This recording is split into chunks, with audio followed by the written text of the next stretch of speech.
another blog. আপনারা আপনাকে শুভেচ্ছা জানিয়ে আমি শুরু করছি ব্যাংকক থেকে পাতায়া যাওয়ার পথে আমি কিছু ভিডিও শেয়ার করলাম আপনাদের সাথে। পাতায়া ব্যাংকক থেকে আপনি চাইলে এক্সেল গাড়ি নিয়ে যদি 4-5 জন থাকেন তাহলে সবচেয়ে কম কস্টে আপনি পাতায়াতে যেতে পারেন। 3,000 বাদ নিতে পারে সর্বোচ্চ। আপনার মনে করেন 4 জন হলে 1,000 করে পড়বে আড়াইশো করে।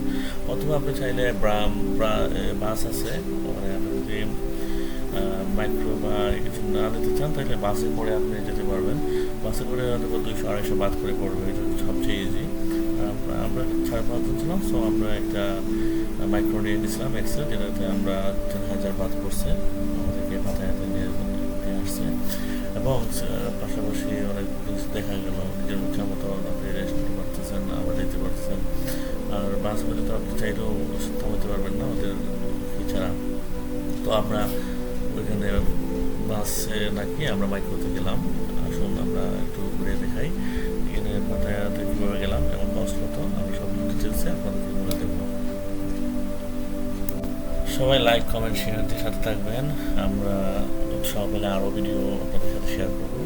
যেহেতু আমার কোনো যদি কোনো কারণে জায়গায় বা বলতে ক্ষমাতে নেবেন, যেহেতু আমি নতুন করে নলেজ কী করতে যাচ্ছি, আপনাদেরকে সহযোগিতা করার জন্য আমার লাইফ এক্সপিরিয়েন্সগুলো আমি শেয়ার করতেছি। আমি ট্রাভেল খুব পছন্দ করি, দ্যাটস ওয়াই আমি ট্রাভেলিং অনেকগুলো ভিডিও রেকর্ড করে রাখতে চাই। আমার শখের বসতে আমি এগুলো সবগুলো ভিডিও করে রাখি, যাতে সবাইকে একটু জানিয়ে দিতে পারি। এবং আমার নিজের মেমোরিতে এগুলো থেকে গেল, এবং কখনো যখন অনেক সময় সবগুলো ভিডিওগুলো আমি দেখে দেখে সবাই পার করতে পারি। ইভেন আপনারা দেখে শিখলেন, আমিও শিখলাম। আমার জানা থাকলে কোথায় গেলাম না গেলাম শেয়ার করে রাখলাম। আসুন আমরা একটু দেখে আসি সামনে থেকে দেখাই।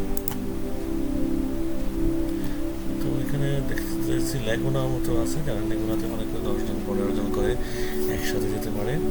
এবং চাইলে মাইক্রো বাসে যেতে পারেন, লেগুনা নিতে পারেন, বাসেও যেতে পারেন। অনেকজন তাহলে 10-12 জন হলে আপনারা একটা লেগুনা নিয়ে চড়ে যেতে পারেন, সবচেয়ে ইজি। ওরা ওদের মতো করে নেয়, ওদের সম্ভবত কী বলে আপনার এই টমটমের মতো টুকটুক না কি যেন একটা বলে আর কি। আপনি এখানে ভাড়া করে এনে ওরা অনেক স্পিডে চালায়, এগুলো ভয় মনে হয় স্পিডে। ব্যাংককে বেশি এগুলো পাওয়া যায় টুকটুক। আপনি টুকটুক করলে বলে ওরা দিয়ে নেবে আপনাকে, ভাড়া মার্কেটিং করে নেবেন, আদারওয়াইজ আপনাকে টোকায় ফেলবে, অনেক চালাক।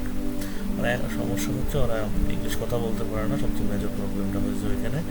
না আপনি হিন্দি বুঝাইবেন না ইংলিশ বুঝাইবেন, আপনাকে ওদের মতো করেই কোনোভাবে বুঝিয়ে নিতে হবে, আদারওয়াইজ আপনি কী করতে পারবেন না। একটু সামনে দিকে দেখি।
গাইস অবশ্যই লাইক কমেন্টস করতে বলবেন না, লাইক কমেন্টস করে শেয়ার করে রাখবেন, সাথে থাকুন।